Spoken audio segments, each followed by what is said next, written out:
అందరికీ నమస్కారం. Epic story లైన్స్కు స్వాగతం. శ్రీ సాయి లీలామృతము అధ్యాయము 13. సాయి సాంప్రదాయము. ఓం శ్రీ సమర్థ సద్గురు సాయినాథాయ నమః. ఇహపర శ్రేయస్సు చేకూర్చే జీవిత విధానమే ధర్మం. సృష్టి మానవుల తత్వం ఎరిగిన మహనీయులు అన్ని దేశాలకు తగిన ధర్మం బోధించారు. ప్రకృతిలో ప్రతిదానికి వృద్ధి, క్షయము, పునరుద్ధరణ సహజమైనట్లే ధర్మానికి కూడా సహజం. కాలక్రమేణా ధర్మంలో మూఢాచారాలు చోటు చేసుకునడం వలన మతద్వేషాలు ఏర్పడ్డాయి. అందుకే ప్రతి యుగంలో వలనే ఈ యుగంలో కూడా నిజమైన ఆధ్యాత్మిక ధర్మం తెలిపి మూఢాచారాలు తొలగించడానికి బాబా అవతరించారు. శ్రీకృష్ణుడు, బుద్ధుడు, క్రీస్తు, మహమ్మదుల వల్లనే ఆయన మనకు ధర్మం తెలిపారు. ఒక పేద బ్రాహ్మణుడు బాబాను ధన సహాయం కోరాడు. కానీ లోపల ఆయన ముస్లిం అనే శంక కూడా ఉన్నది. మొదట కొంతసేపు సాయి పట్టించుకోలేదు. కానీ చివరికి ఒక కాగితం పొట్లం ఇచ్చి, దీన్ని ఇంటికి తీసుకొని పోయి నువ్వు బిడ్డలు తినండి, దారిలో విప్పి చూడవద్దు అన్నారు. అతడు తన ఊరికి బయలుదేరాడు. పోను కుతూహలం ఎక్కువై చివరికి ఒక కాలువ గట్టు చేరి ఆ పొట్లం విప్పి చూచాడు. అందులో పొట్టేళ్లు మాంసం ఉన్నది. వెంటనే దాన్ని కాలువలో పారవేశాడు. నీటికి తగులుగానే ఆ మాంసం బంగారంగా మారి చూస్తుండగానే మునిగిపోయింది. అతడు నిరాశగా తన పైపంచా కాలువలో పిండుకున్నాడు.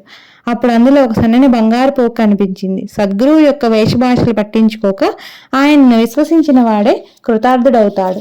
నిత్య జీవితంలో మనోనిగ్రహం సాధించిన వారికి మాత్రమే ఉపవాసం ఇంద్రియ నిగ్రహం సాధించడానికి పనికి వస్తుంది.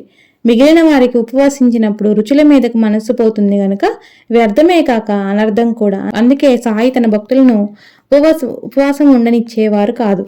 ఒకరోజు దాదా కేల్కర్తో ఆయన, ఇప్పుడు సిమోగా పండుగలు కదా, బిడ్డలను ఉపవాసించనివ్వము అన్నారు. ఆయన మాటలు ఎవరికీ అర్థం కాలేదు. కొద్దిసేపట్లో శ్రీమతి గోఖలే షిరిడీ చేరి కేల్కర్ ఇంట్లో సామాను పెట్టి మసీదు చేరింది. అప్పుడు సాయి నెమ్మదిగా, ఈ ఉపవాసమో తపవాసమో ఎందుకు, దాదా కేల్కర్ ఇంటికి వెళ్ళి పోలీలు చేసి మనం తినాలి, దాదాకు అతని బిడ్డలకు పెట్టాలి అన్నారు. సరిగ్గా అదే సమయంలో కేల్కర్ భార్య బహిష్టు అయింది. ఇంట్లో వంట చేసేవారెవరూ లేరు కనుక శ్రీమతి గోఖలేని ఆ ఇంట్లో వంట చేసి ఆ కుటుంబానికి పెట్టి తినవలసి వచ్చింది. నిజానికి ఆమె మొదట షిరిడీ వెళ్లి సాయి సన్నిధిలో 3 రోజులు ఉపవాసించాలనుకున్నదట. ఒకసారి దీక్షిత్ యావజ్జీవితము రాత్రి ఉపవసించాలని నిర్ణయించుకున్నాడు. నాటి సాయంత్రం అతడు మసీదు చేరగానే, సాయి రాత్రి భోజనానికి ఏమి చేయిస్తావు అన్నారు. మీరేది చేయించమంటే అది అన్నాడు దీక్షిత్. మామూలే, రొట్టెలు కూర చేయించి అక్కడే నైవేద్యం పెట్టి నీవు తిను అన్నారు బాబా. బాబా, ఈరోజు అలానే చేస్తాను, రేపటి నుంచి నేను మాత్రం భోజనం చేయను అన్నాడు దీక్షిత్. బాబా అప్పుడేమీ మాట్లాడలేదు. కానీ రోజు సాయంత్రం అలానే హెచ్చరిస్తున్నారు. అంతటితో ఆ నియమం మానుకున్నాడు దీక్షిత్. ఒకరోజు అందరూ ఆరతికి మసీదుకి వెళ్ళినప్పుడు బల్వంత్ నాచినేని వెళ్లి భోజనం చేయమన్నారు బాబా. ఆ రోజు ఏకాదశి. సాటి భక్తులిద్దరూ ఉపవసిస్తుంటే తాను కూడా తినడం బాగుండదని అతడు ఆ రోజు భోజనం చేయనన్నాడు. నిజానికి అతడు ఎన్నడూ ఉపవసించలేదు. బాబా అతన్ని సహచరులను చూపి, వీరు పిచ్చివాళ్ళు, నీవైనా వాడాకపోయి భోజనం చేసిరా అన్నారు. వంటవాడు చికాకు పడి, ఆరతి అయితే గాని భోజనం పెట్టనన్నాడు. నాచనే మసీదు చేరగానే, భోజనం చేశావా అన్నారు బాబా. అతడు జరిగినది చెప్పక, హారతి అయ్యాక తింటానన్నాడు. బాబా పట్టుదలగా, భోజనం అయ్యాకనే హారతి జరుగుతుంది అన్నాడు. వంటవాడు వడ్డించక తప్పలేదు. భోజనం తర్వాత నాచనే చేత తాంబూలం కూడా తినిపించారు బాబా. శ్యామ తరచుగా ద్వారకలో 50 కోట్ల మంది యాదవులుండేవారని, రామునికి యుద్ధంలో సహాయంగా 1 కోటి మంది వానరులకు చోటు చేరారని రాశారు. అది నిజమేనా అని అడిగితే సాయి, నిజమే, రాముడు కృష్ణుడు అవతరించినది కూడా నిజమే, వారంతా చీమల పుట్టల్లా ఒకరిపైనొకరు చేరారు అన్నారు. అతడు చూచినట్లే చెబుతున్నారే అంటే ఆయన, అవును చూచాను, నాకు నీకు ఎన్నో జన్మలు గడిచాయి, నాకు అన్నీ గుర్తున్నాయి, నీకు లేవు, ఇప్పుడు ఎలా ఉన్నాను అప్పుడు అలానే ఉన్నాను అన్నారు. మరోసారి ఇతడే బ్రహ్మలోకము మొదలైనవి ఉంటే తనకు చూపమని పట్టుబట్టాడు. భగవంతుని ముందు అవి అల్పాలని, అశాశ్వతములని, వాటిని పట్టించుకోవద్దని చెప్పినా అతడు వినలేదు. బాబా అతన్ని కళ్ళు మూసుకోమన్నాడు. అతనికి ఆయా లోకాలు కనిపిస్తుంటే బాబా సత్యలోకంలో బ్రహ్మను, వైకుంఠంలో విష్ణువును, కైలాసంలో శివుణ్ణి చూపి, మనం కోరవలసినది వీటికి అతీతమైనది అన్నారు. నాగపూర్ జిల్లాకు చెందిన భీష్మకు 1908లో ఒక రాత్రి కళ్ళలో ఒక నల్లని సద్బ్రాహ్మణుడు దర్శనమిచ్చి ఒక కాగితం మీద సచ్చిదానంద అన్న మంత్రం చూపాడు. తర్వాత అతడు ఒక సాధువుని అడిగితే అది అతని సద్గురునామం అని చెప్పాడు. తర్వాత అతడు షిరిడీ వచ్చినప్పుడు సాయి అతన్ని చూస్తూనే నవ్వి, జై సచ్చిదానంద అన్నారు. అతడు ఆశ్చర్యపోయి తనకు స్వప్న దర్శనమిచ్చిన గురువు వీరేనేమో అని అనుకున్నాడు. కానీ వారు వైష్ణవులు, సాయి ముస్లిం కదా అని శంకించాడు. ఒకరోజు ఒకరోజు సాయి, మేమే సర్వత్రా సంచరిస్తున్నాము. బొంబాయి, పూణే, నాగ్పూర్ మొదలైన ప్రదేశాలన్నీ రామమయమే. తెలిసిందా మిత్రమా, నీవు 5 లడ్డూలు ఇవ్వాలి అన్నారు. మరో రోజు తెల్లవారగానే అతని హృదయంలో కవిత పెళ్ళుబికి వెంటనే 2 పాటలు రాశాడు. కానీ ఆపై ఒక్కటి కూడా నడవలేదు. వాటిని సమర్పించగానే సాయి అతన్నే పాడి వినిపించమన్నారు. అతడు పాడాక అతని తలపై చేయి పెట్టి ఆశీర్వదించారు. అతనికి మళ్లీ స్ఫూర్తి కలిగి మరి 3 పాటలు రాసి ఆయనకి వినిపించాడు. అవే మొదటి షిరిడీ హారతులు. సాయి ఇలా కోరి తమ తపశక్తిని ధారపోసి రాయించుకున్నారు. తర్వాత దాసగును, మాధవులు మరికొన్ని పాటలు చేర్చి నేటి షిరిడీ హారతులు కూర్చారు. అందుకే భావమెరిగి వాటిని పాడుకొనడం ఎంతో శ్రేయస్కరం.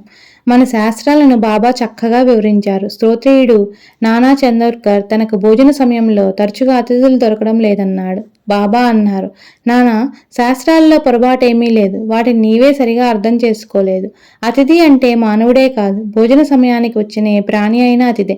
క్రిమికీటకాదుల నుండి మానవుల వరకు నిజంగా లభించిన అతిథులను నువ్వు గుర్తించడం లేదు. కాకబలికి బయట సమృద్ధిగా అన్నం విడిచిరా. ఏ ప్రాణిని పిలవవద్దు, తరమవద్దు. ఏ ప్రాణి వచ్చిందన్నది పట్టించుకోవద్దు. అలా చేస్తే లక్షలాది మంది అతిథులను ఆదరించినట్లే. ఏ విషయంలోనైనా కొంతవరకు జాగ్రత్త అవసరమే, సహజమే. కానీ సర్వానికి కర్త భగవంతుడేనని, సద్గురువు అనుగ్రహాన్ని మించినది ఏదీ లేదన్న సత్యాన్ని అది మరిపించకూడదు. అది పిరికితనంగా, మూఢనమ్మకంగా మారకూడదు.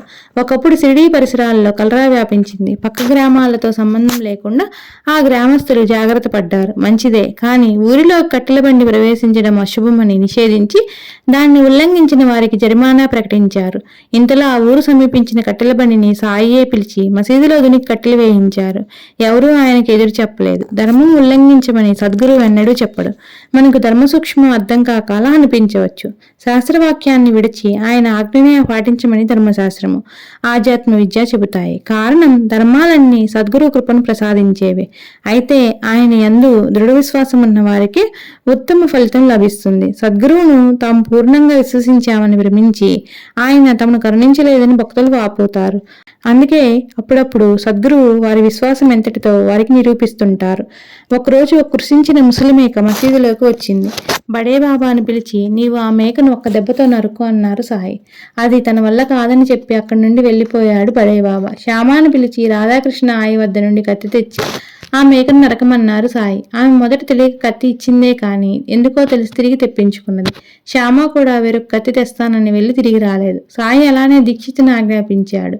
అతడు కత్తి తెచ్చాడు. కానీ సాయి కేవలం తన భక్తిని పరీక్షిస్తున్నారని తెలిసి వెనకాడుతుంటే మేకను నరకమని ఆజ్ఞాపించాడు. సరిగ్గా అతను నరకబోయే సమయానికి వారించి, దాన్ని విడిచిపెట్టు, నేనే చంపుతాను, కానీ మసీదులో కాదు అన్నారు సాయి.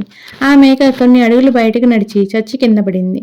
దాదా కేల్కర్ ఆచారపరుడు. ఒకప్పుడు అతనికి పైకమిచ్చి మాంసం తెమ్మన్నారు బాబా. ఆ సద్బ్రాహ్మణుడు నిస్సంకోచంగా బయలుదేరాడు. అప్పుడు సాయి అతన్ని వారించి మరెవరినైనా పంపమన్నారు. తర్వాత అసలు మాంసమే అవసరం లేదన్నారు. మరొకప్పుడు ఆయన వంట చేస్తూ అతన్ని పిలిచి మాంస పులావ్ ఎలా ఉన్నదో చూడు అన్నారు. అతడు చూడకుండానే బాగానే ఉన్నది అన్నాడు.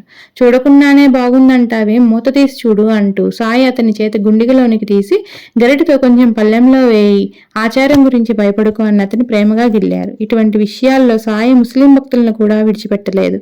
ఒక ముస్లిం తనకు సంతానం కలిగితే షిరిడీలో మిఠాయి పంచుతానని మొక్కుకున్నాడు. అతని కోరిక ఫలించింది. అతడు షిరిడీ చేరి మిఠాయి పంచడానికి బాబా అనుమతి కోరాడు. ఆయన నవ్వి మారుతి ఆలయంలో పంచమన్నాడు. అతను నివ్వెరపోయి, నేను ముస్లింని కదా, అదెలా సాధ్యం అన్నాడు. బాబా నవ్వుతూ, ఇటీవల వారికి జరిగిన యుద్ధంలో మారుతి అల్లాహ్ను ఓడించాడు అని ఉగ్రులై, ఏ ముస్లింరా నీవు, ఆలయంలో మిఠాయి పంచుకో అని గుర్తించారు. అవగతుడైన భగవంతునిపై భక్తికి మతభేదం ఆటంకం కాదని వారి భావం. అప్పుడు అతడి బాబా ఆజ్ఞను పాటించాడు. నైజాం రాష్ట్రానికి చెందిన ఒక ముస్లిం మత ప్రముఖుడు హాజీ షిరిడీ వచ్చి మసీదుల అగ్నిహోత్రము, గంటలు మొదలైన ఉంచడం గురించి బాబాతో, ఇది ముస్లింలైనా మీకు తగదు, అల్లాహ్ మిమ్మల్ని సహించడు అన్నాడు. సాయి ఉగ్రులై, నీవు అసలు ముస్లింవేనా? నీకు నమాజ్, షరియత్ అంటే ఇస్లాం ఆచారకాండ, ఖురాన్లు తెలుసా? ముస్లింలు మాత్రమే దేవుని చేత సృష్టించబడ్డారా? తక్కిన వారిని ఎవరికైనా జీతానికి అప్పగించారా ఏమిటి? వారి చావు పుట్టుకలు, ఆకలి తప్పుల్లో ఏమైనా భేదం ఉన్నదా? అసలైన ఇస్లాం నాకు తెలుసు. భగవంతుని శక్తిని రుజువు చేయగల వాడే ముస్లిం అన్నారు. ఆ కాజీ సాయంత్రం వరకు మౌనంగా మసీదు ముంగిట పచారులు చేసి బాబాకు మోకరిల్లి తనను అనుగ్రహించమని కోరాడు. అతన్ని 3-4 రోజులు తన దగ్గర ఉంచుకొని ఆశీర్వదించి పంపారు బాబా. ధర్మాచరణ భగవంతునికి శరణాగతి మాత్రమే ఇస్లాం ధర్మం అని ఖురాన్ కూడా చెబుతుంది. సాయి మతమౌఢ్యాన్ని నిరసించేవారు. భక్తులు ఆయన్ని మొదట పూలమాలతో మాత్రమే పూజించేవారు. ఒక్క మహల్సాపతి మాత్రమే ఆయన కంఠానికి చందనం అద్దేవాడు. ఒకనాటి రాత్రి అతనికి స్వప్నంలో ముఖానికి చందనం ధరించి సాయి దర్శనమిచ్చాడు. మరో రోజు నుండి అతడు సాయిని అలానే అలంకరించసాగాడు. అతన్ని వారించమని ముస్లింలు కోరినా ఆయన అభ్యంతరం చెప్పలేదు. వారిలో కొందరు సంగమనేరులోని కాజీతో సంప్రదించి సాయి ముఖాన చందనం అద్దిన వారిని దండించదలిచారు. ముహుద్దీన్ తంబూలి ఆ విషయం మహల్సాపతికి చెప్పాడు. మరో రోజు అతడు మసీదు ముంగిటి నుంచే సాయిని పూజిస్తున్నాడు. సాయి అతని లోపలికొచ్చి, నా ముఖాన చందనమద్దు, ఎవరు అడ్డొస్తారో చూస్తాను అని గద్దించారు. ఆ ముస్లింలు భయపడి వెళ్ళిపోయారు. హిందువులు నిర్భయంగా తమ మతానుసారం సాయిని ఆరాధించసాగారు. వేరు మతాల వారికి దైవం వేరైతే మతం మార్చుకోవడం ద్రోహము, లజ్జాకరము. దైవం ఒక్కడే అయితే మతం మార్చుకొనడం అనవసరము. ఒక హిందూ యువకుని ముస్లింగా మార్చి గర్వంగా బాబాకు చూపాడు బడే బాబా. సాయి ఉగ్రులే ఆ యువకుని చెంప మీద కొట్టి, నీ అబ్బను మార్చుకున్నావట్రా అన్నారు. హిందువులు తమ మతాచారాలతో మసీదును అపవిత్రం చేస్తున్నారని తలిచాడు ఒక పఠాను. ఒకనాటి రాత్రి చావుడిలో పడుకున్న సాయి చెంతకు వెళ్లి అతడు నిద్రిస్తున్న హిందువులను చూపుతూ, మీరు అనుమతిస్తే మసీదును అపవిత్రం చేస్తున్న వీరందరిని ఇప్పుడే చంపేస్తాను అన్నాడు. సాయి శాంతంగా, ఇందులో తప్పేదైనా ఉంటే అది నాదే. వారందరినీ చంపే కంటే నన్నే చంపితే సమస్య తీరిపోతుంది కదా అన్నారు. అతడు నివ్వెరపోయి ఆ సంకల్పం విడిచాడు. కానీ మరొక పఠాను అందుకు కూడా సిద్ధమయ్యాడు. ఒకరోజు సాయి మసీదులో అటు ఇటు తిరుగుతున్నారు. ఇతడు చేతిలో దుడ్డుకర్ర తీసుకుని వెనక నుండి వచ్చి సాయిని కొట్టబోయాడు. అతడి కర్ర ఎత్తిన క్షణంలో ఆయన అతని వైపు తీవ్రంగా చూచి అతడి చేయి తాగారు. అదేం చిత్రమో, అతడి బలమంతా పోయి కుప్పకూలాడు. నాటితో అతడు ఆ సంకల్పం విడిచాడు. ఇలాంటి ముస్లిమే మరొకడు హిందువులను భ్రష్టులను చేయదలిచి బాబా లెండికి వెళ్ళినప్పుడు మసీదులోని మంచినీటి కుండలలో తాను త్రాగిన నీళ్లు కలిపాడు. ఇంతలో బాబా తిరిగి వచ్చి ఆ నీళ్లు పారబోసి కుండలు పగలగొట్టి పెద్దగా తిట్టారు. హిందూ భక్తులకు వలె పాత్రులైన ముస్లింలను కూడా సంస్కరించి అనుగ్రహించేవారు సాయి. ఎన్నోసార్లు మక్కా యాత్ర చేసిన ఒక ముస్లిం హాజీ సిద్దిక్ సాల్కే షిరిడీ వచ్చాడు. అతన్ని చూస్తూనే బాబా ఉగ్రులే 2 నెలల వరకు అతన్ని మసీదులో ప్రవేశించనీయలేదు. ఒకరోజు శ్యామ అతని తరపున ప్రార్థిస్తే, ఆ హాజీ బార్వే బావి దగ్గరకు సన్నని కాలిబాటన వస్తాడా అన్నారు బాబా. హాజీని అడిగితే అతడు వస్తానన్నాడు. అది విని సాయి 4 వాయిదాలలో 40,000 రూపాయలు చెల్లిస్తాడా అన్నారు. శ్యామ అడిగి వచ్చి అతడు 40 లక్షలైనా ఇవ్వడానికి సిద్ధమేనని చెప్పాడు. ఈసారి ఆయన, మేము ఒక మేకను కోస్తాము, అతడికి తలా పిరుదులు వృక్షణాలు ఏది కావాలో కనుక్కో అన్నారు. బాబా గారి మట్టి కుండలోని చిన్న రొట్టె ముక్క చాలు అని కబురు చేశాడు హాజీ. అది విన్న సాయి పట్టరాని ఆవేశంతో మసీదులోని పాత్రలన్నీ బయట పారవేసి కప్నీ చేతులు పైకి మడుచుకుంటూ కోపంగా హాజీ వద్దకొచ్చి, ఇక్కడున్నది ఎవరనుకున్నావు? మక్కా యాత్ర చేశానని గర్వమా? ఖురాన్ అలా చెప్పిందా? ఇంత చేసి నీవు నన్ను ఎరగవు అన్నారు. హాజీ భయంతో ఉనికిపోయాడు. బాబా మసీదుకి తిరిగి వచ్చి తన వద్దనున్న పైకంతో పండ్లు కొని హాజీకి పంపి 50 రూపాయలు కూడా ఇచ్చారు. నాటి నుండి అతడు మసీదు ప్రవేశించడానికి సాయి అనుమతించారు. ఆయన చెప్పిన మేక శరీరంలోని బాగా ధర్మార్థ కామాలు. హాజీ కోరినది సాయి నిత్యం అనుభవించే మోక్షం. సాయి పాత్రలోని చిన్న రొట్టెముక్క కోరడంలో హాజీ గురుచిష్టం కోరాడు. సాయి చెప్పిన కాలిబాట కఠోరమైన సాధన. 40,000 రూపాయలు అంతఃకరణ చతుష్టయం. కానీ అవి మొదటి తాను హాజీననే గర్వంలో చిక్కుకున్నాయి. అతడు తనను శరణు పొందాకనే సాయి కోపంతో అతని గర్వమనచడం సరియైన గురువుల పద్ధతి. అది నెరవేరగానే తమ సంతోషానికి సంకేతంగా సాయి పండ్లు కానుక ప్రసాదించారు. ఇలానే హిందువులను కూడా సంస్కరించారు సాయి. బల్వంత్ నాచ్నే 1915లో ఒకనాటి రాత్రి 8 గంటలకు సాయిని దర్శించి ముక్తి మార్గం చెప్పమని ప్రార్థించాడు. దేవపూర్ వెళ్లి అక్కడ అనాదిగా మీ పూర్వీకులు అర్చిస్తున్న శిలలను ఆశ్రయించు అన్నారు సాయి. అతనికి ఏమీ అర్థం కాలేదు. ఇంటికి వెళ్ళాక నిజంగానే వారి పూర్వీకులు దేవపూర్లో కొన్ని విగ్రహాలను పూజించేవారని అతని తండ్రి చెప్పాడు. 5 తరాలకు ముందు వారి పూర్వీకుడు బాబా ప్రయాగ్ తమ 70వ ఏట సంతానం కోసం ఏకనాథుని శిష్యుడైన బాబా భాగవత్ అనే మహాత్ముని త్రయంబకేశ్వరంలో దర్శించాడు. ఆయన ఆశీస్సులతో కలిగిన పసిబిడ్డను దేవపూర్ తీసుకువెళ్లి జ్ఞానేశ్వరి రాతప్రతి చేతిలో పెట్టారు భాగవత్. వంశం నిలబడితే ఆ వంశస్థులు భాగవత్ వంశస్థుల నుండి ఉపదేశం పొందుతామని ఆ పూర్వీకుడు మొక్కుకున్నాడు. ఇదంతా సాయికి తెలియడమే ఆశ్చర్యం.